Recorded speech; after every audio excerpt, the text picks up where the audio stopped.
शांति। बाप दादाजी के 28/12/22 के साकार मधुर महावाक्य।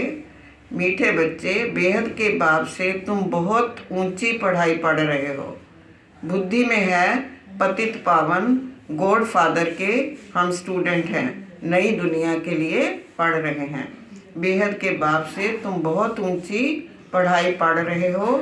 बुद्धि में है पतित पावन, गॉड फादर के हम स्टूडेंट हैं, नई दुनिया के लिए पढ़ रहे हैं।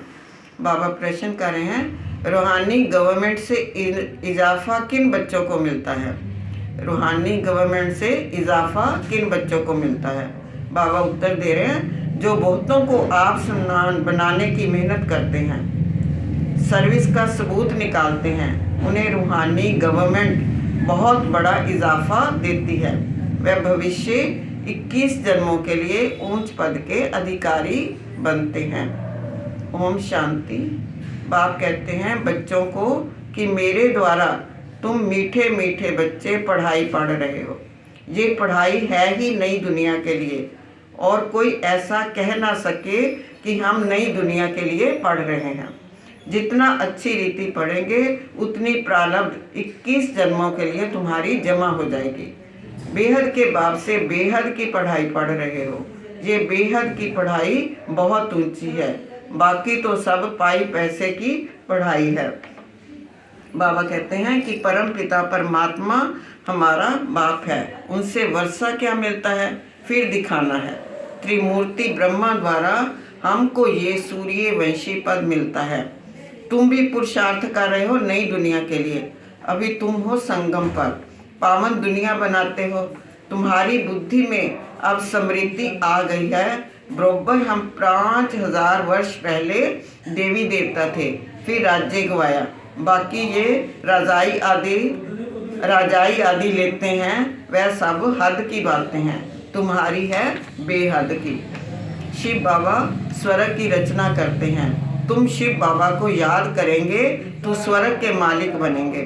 अविनाशी ज्ञान का विनाश तो होता नहीं, थोड़ा भी सुनाने से राजधानी में आ जाएंगे।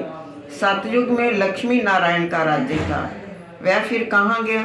हम तुमको समझाते हैं, गोया तुमको उस स्वर्ग के मालिक बना देंगे। सिखाने से सीख जाएंगे, मेहनत करनी है।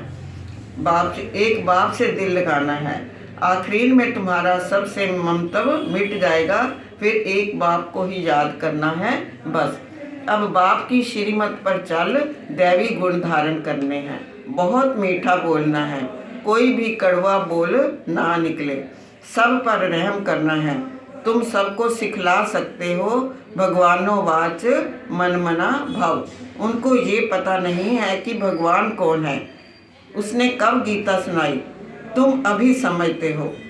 भगवानो वाच अशरीरी बनो, देह के सब धर्म, मैं मुसलमान हूँ, पारसी हूँ, ये सब छोड़ दो। बाप कहते हैं कि अभी तुम समझते हो हम पूज्य थे, अब पुजारी बने हैं, फिर पूज्य बनते हैं। ज्ञान से रोशनी मिल गई है बच्चों को, तुम कितने निराले बन गए हो। योग बल से तुम अपने विकर्मों का विनाश करते हो। ज्ञान बल अर्थात नॉलेज से तुम कितना ऊंच बनते हो। ज्ञान सागर और ज्ञान नदियों द्वारा स्नान करने से सदगति होती है। बच्चों को समझाने की युक्तियां मिलती रहती हैं। ड्रामा प्लान अनुसार जो कल पहले समझाया वही समझाते रहेंगे। बच्चे भी नंबरवार आते रहते हैं। ब्राह्मण कुल की वृद्धि होनी ही है। तुम बच्चों को महादानी बनना है। धारणा के लिए मुख्य सार, पढ़ाई का बहुत कदर रखना है। बाप से कृपा आदि नहीं मांगनी है। ज्ञान और योग बल जमा करना है। दूसरा पॉइंट बाबा दे रहे हैं, रहम दिल बनना है। मुख से कभी कड़वे बोल नहीं बोलने हैं, सदा मीठा बोलना है। आप समान बनाने की सेवा जरूर करनी है। बाबा वरदान दे रहे हैं, विकारों रूपी सांपों को गले की माला बना देने वाले सच्चे तपस्वी भाव। विकारों रूपी सांपों को गले की माला बना देने वाले सच्चे तपस्वी भव। ये 5 विकार लोगों के लिए जहरीले सांप हैं। लेकिन आप योगी तपस्वी आत्माओं के लिए ये सांप गले की माला बन जाते हैं। इसलिए आप ब्राह्मणों के और ब्रह्मा बाप के अशरीरी तपस्वी शंकर स्वरूप के यादगार में सांपों की माला गले में दिखाते हैं। सांप आपके लिए खुशी में नाचने की स्टेज बन जाते हैं। ये अधीनता की निशानी दिखाई है। स्थिति ही स्टेज है। तो जब विकारों पर इतनी विजय हो तब कहेंगे सच्चे तपस्वी। बाबा स्लोगन दे रहे हैं, पुराने संसार व संस्कारों से मरना ही जीते जी मरना है। पुराने संसार व संस्कारों से मरना ही जीते जी मरना है। ओम शांति।